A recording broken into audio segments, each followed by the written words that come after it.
Here is the detailed breakdown of the mind map using uh, medical surgical ward staffing analysis.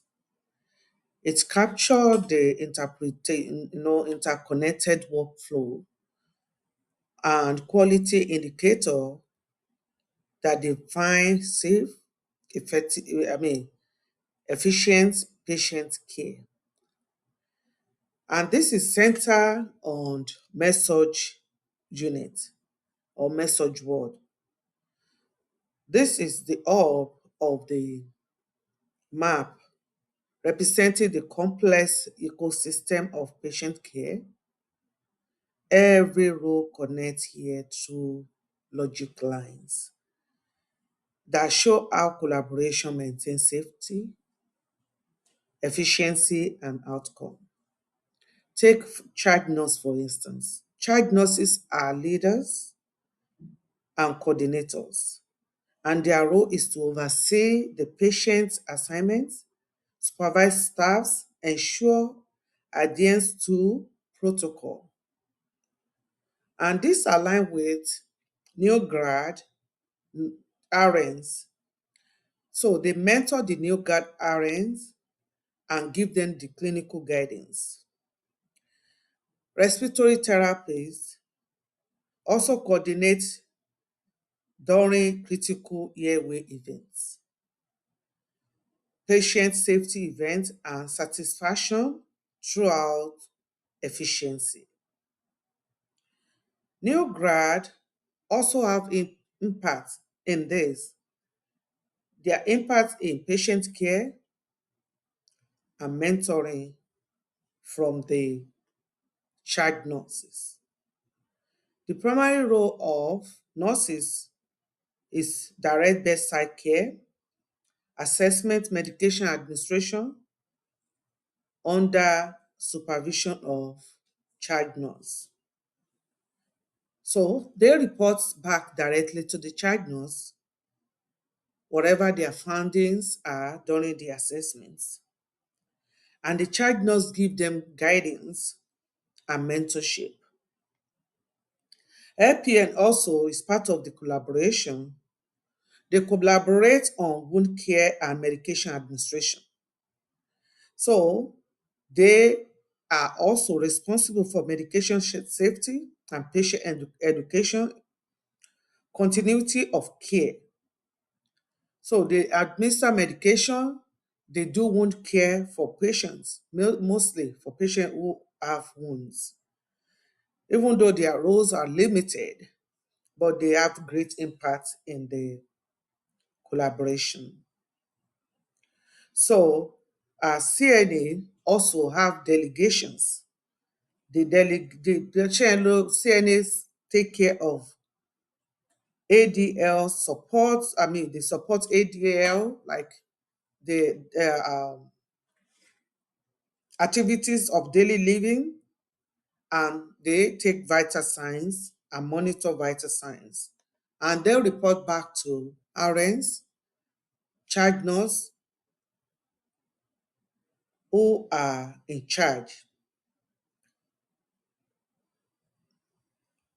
When CNAs take care of the patient and they discover something on the patient, they will report back to either the LPN, let's say maybe there's a wound or pressure ulcer that is developing on patients, they report back to this RN or the LPN in charge.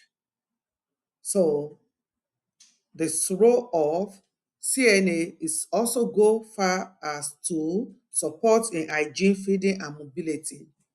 The mobility which goes with physical therapies. Sometimes when the physical therapy, after their assessment with patients, they uh, work with a team of nurses and CNAs to let their care plan known so they can work together as a team and follow the care plan.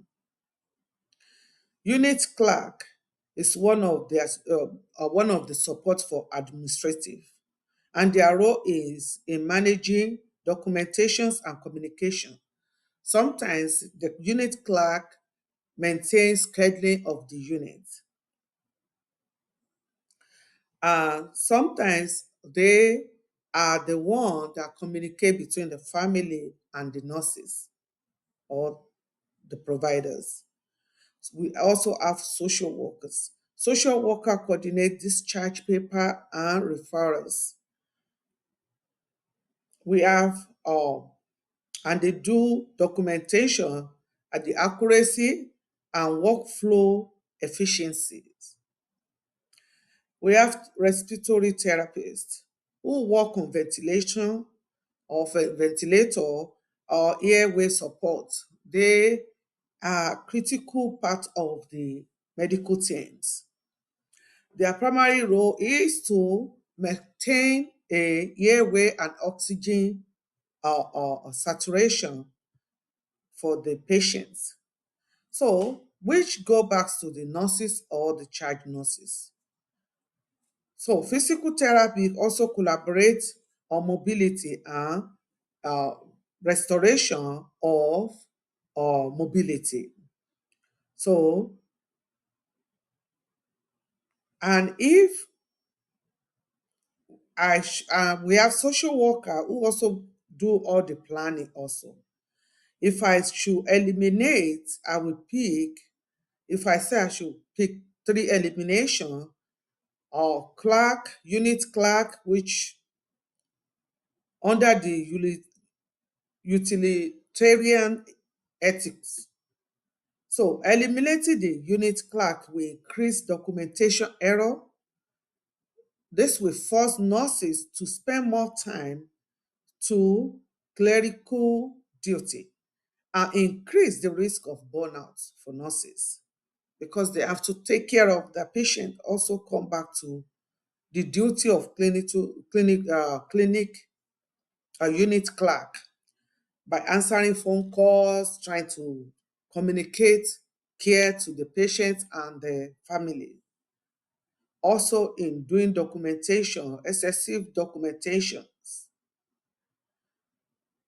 So, which can affect this patient safety and the staff efficiency outweighs any short-time budget saving.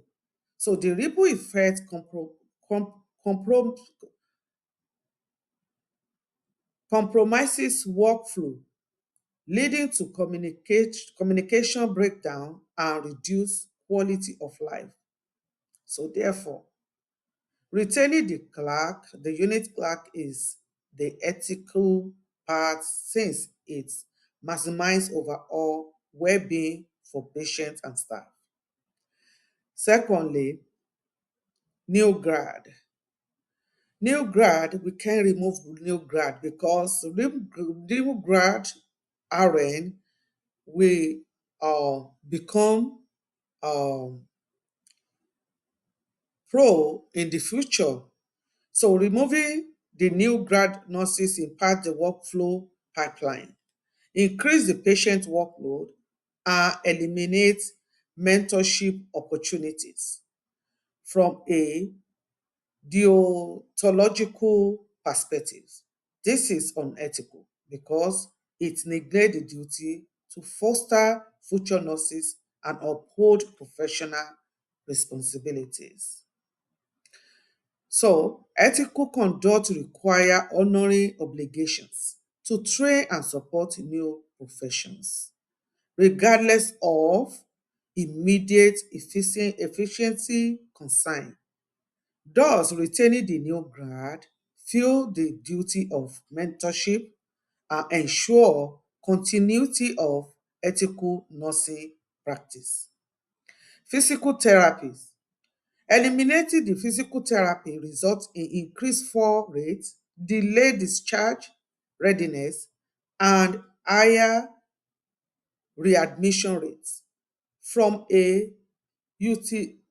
utilitarian perspective, this is unethical because the overall injury and patient harm for out for far outweighs short-term financial savings.